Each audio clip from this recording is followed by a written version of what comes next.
Uh, Good night, everybody. Just a minority here. I know I said I would have been dropping a video yesterday, and I know I said I said this to myself, but that I would, because I didn't drop a video on Monday, that I would drop two videos on Tuesday. But that's not gonna happen either. So I'll drop a video today, and then I'll drop two videos on Thursday to make up for Monday and Tuesday. Wait, no, hold up. Yeah, I'll drop two videos on Tuesday to make up for Monday and Thursday, and then I'll drop two videos to make up for Thursday and Friday. Sorry, two videos on Thursday to make up for Monday and Tuesday, and um, two videos on Thursday to make up for Monday and Tuesday, and two videos on Friday to make up for Thursday, and then do the Friday video. So that's how we're gonna do it. So with that being said, let's get started. So last time we left off, I talked to you guys about how to read an abstract, and the main focus of you reading an abstract is for you to get the main idea of a paper.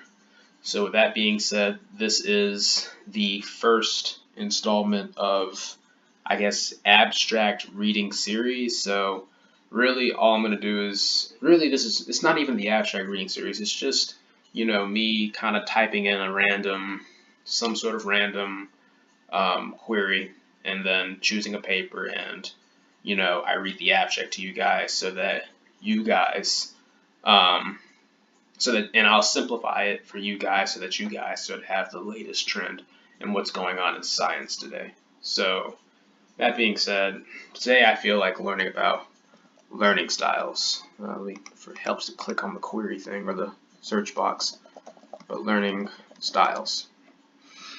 Because I guess it's really relevant in today's society, like how college students and high school students too, when they get into class, the only thing they do is either text or they just stare into the deep abyss that is the projector screen. And that doesn't really help with learning. So, I guess, yeah. Perception of controlling teaching behaviors and the effects on the motivation and behavior of high school physical education students. It looks interesting.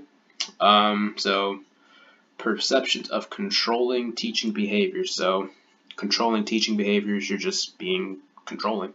And the effects on the motivation and behavior of high school physical education students. So, this seems pretty straightforward.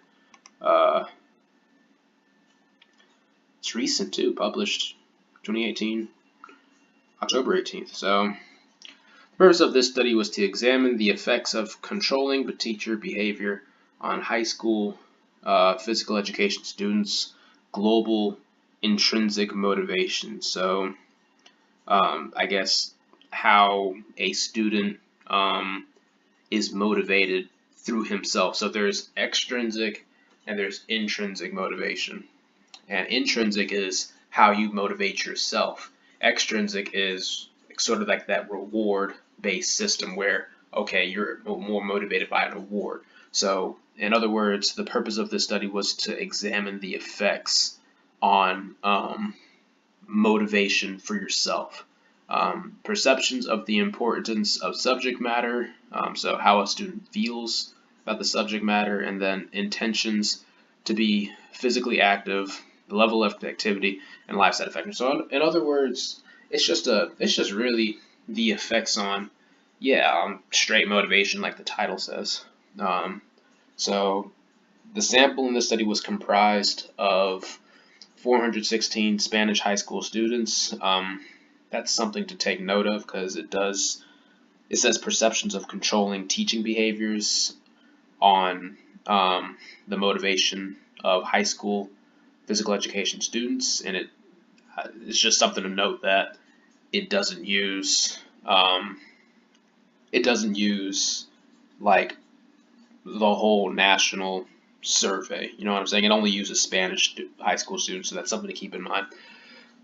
Support for the study's expectations was provided through structural regression analysis, so don't need to think about it that hard. They just did some sort of analysis. The analysis revealed that a controlling teaching style was negatively associated with the global intrinsic motivation of students. So in other words, a controlling teaching style kind of leads to, less global, less internal motivation or less motivation of the students, and a less controlling teaching style led to more motivation of the students. In turn, global intrinsic motivation predicted the perceived importance of the subject matter, which explained physical activity intention. So in other words, I guess, yeah, if a student is motivated enough, then they'll view the subject matter as really important, and so they'll perform more. Physical activity intentions were positively associated with the level of physical activity, which in turn, let me read that again.